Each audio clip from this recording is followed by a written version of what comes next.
গদি তার গদি নয় তোর বাপ দাদা নির্বাচনকে দীর্ঘায়িত করতে চায় কূটকৌশল করিয়া দেশ শেষ হয়ে যাবে। আমি বলছিলাম এই শেখ হাসিনা, এই যে আসাদুজ্জামান খান কামাল স্বরাষ্ট্রমন্ত্রী, আপনার সাধারণ সম্পাদক রাজাকারের বাচ্চা উবায়দুল কাদের, আইনমন্ত্রী আনিসুল হক, শিক্ষামন্ত্রী নৌফেল, এই চারটাকে প্রথমে ক্রাশ করেন, এতে লাথি দিয়ে ফালাই দেন, ফালাই দিয়ে আপনি হাত জোর করে দাঁড়ান যে আমি বঙ্গবন্ধুর মেয়ে, আমার ভুল হয়ে গেছে, আপনারা মাফ করেন, কিভাবে ইলেকশন করবেন আসেন দেখি ইলেকশন করি। 5 আগস্টের পরে বিএনপি যে নির্বাচনটা চাচ্ছে, নির্বাচন ছাড়া এই দেশ বাঁচানোর কোনো পথ নাই। যদি ইউনূস সাহেব বা তার লোক যদি নির্বাচনকে দীর্ঘায়িত করতে চায় কূটকৌশল করিয়া দেশ শেষ হয়ে যাবে। স্বাধীনতা নাও থাকতে পারে, দক্ষিণ বঙ্গোপসাগর উত্তর বঙ্গোপসাগরে আইসে একটা স্টিমার লাগতে পারে, পশ্চিম সেক্টরে দেখা যাইতে পারে বর্ডার গুলো সিল্ড হয়ে গেছে, পূর্ব সেক্টর সিল্ড হয়ে গেছে, দক্ষিণে যাওয়ারও জায়গা নাই, এখানে স্টিমার দাঁড়ায় আছে। তখন কিন্তু আমাদের মায়েরা বোনেরা ওই যে 100 বছর আগে বলতো, ছেলে ঘুমালো পাড়া জোড়ালো বর্গি এলো দেশে, বুলবুলিতে ধান খেয়েছে খাজনা দিব কিসে, ধান ফোরালো পান ফোরালো খাজনার উপায় কি, আর কটা দিন সবুর করো রসুন বুনেছে। আবার কিন্তু আমাদের আজকের জেনারেশনের মেয়েরা ছেলেরা কেঁদে কেঁদে ছড়াটা বলতে পারে।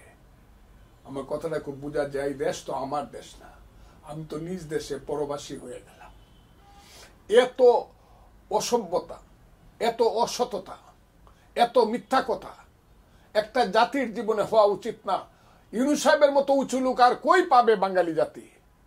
তাকে এনে বসায় যদি আমরা মনে করি যে উনিও ক্ষমতার জন্য পাগল, তাইলে তো ধরনের তুমি দিদা হও, আমি মাটির নিচে ঢুকে যাই, এটা আমাকে বলতে হয়।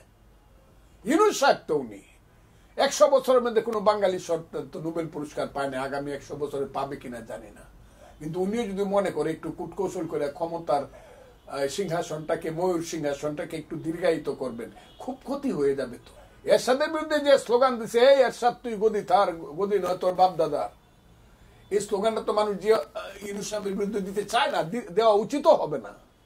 কাজে সবচেয়ে বড় কথা হলো দ্রুত একটা ইলেকশন দিয়া, ফেয়ার ইলেকশন, যেহেতু নির্বাচন কমিশন হয়ে গেছে, ফেয়ার একটা ইলেকশন দিয়া, let the people take their decision, will be the representative of their, will be the guard of their house.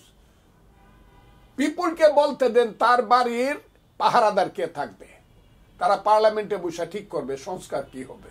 ওই ডক্টর আলী রিয়াজ সাহেব আইসা, আমি ব্যক্তিগতভাবে তাদেরকে জ্ঞানী মানুষ মনে করি, কিন্তু 40 বছর বিদেশে ছিল না, বঙ্গবন্ধু দেশে ছিল না, বঙ্গবন্ধু শেখ মুজিবুর রহমান মানুষ 9 মাস দেশে না থেকে দেশ আইসা বুঝতে পারে না, আর 40 বছর পরে আইসে আমাদেরকে উনি একটা সংবিধান লিখে দিব, আর এটা আমার মানতে হইব।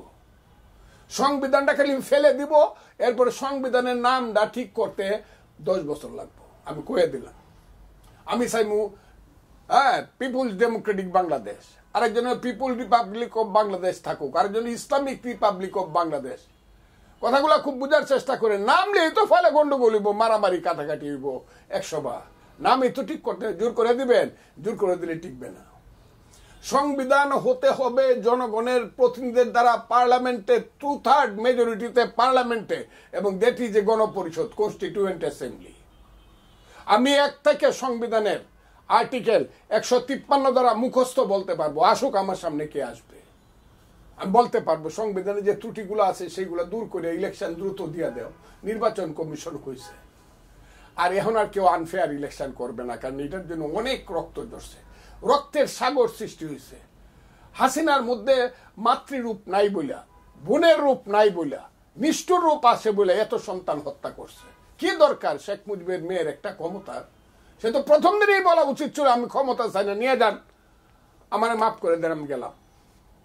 আমি বলছিলাম এই শেখ হাসিনা, এই যে আসাদুজ্জামান খান কামাল স্বরাষ্ট্রমন্ত্রী, আপনার সাধারণ সম্পাদক রাজাকারের বাচ্চা উবায়দুল কাদের, আইনমন্ত্রী আনিসুল হক, শিক্ষামন্ত্রী নৌফেল, এই চারটাকে প্রথমে ক্রাশ করেন, এতে লাথি দিয়ে ফালাই দেন, ফালাই দিয়ে আপনি হাত জোর করে দাঁড়ান যে আমি বঙ্গবন্ধুর মেয়ে, আমার ভুল হয়ে গেছে, আপনারা মাফ করেন, কিভাবে ইলেকশন করবেন আসেন দেখি ইলেকশন।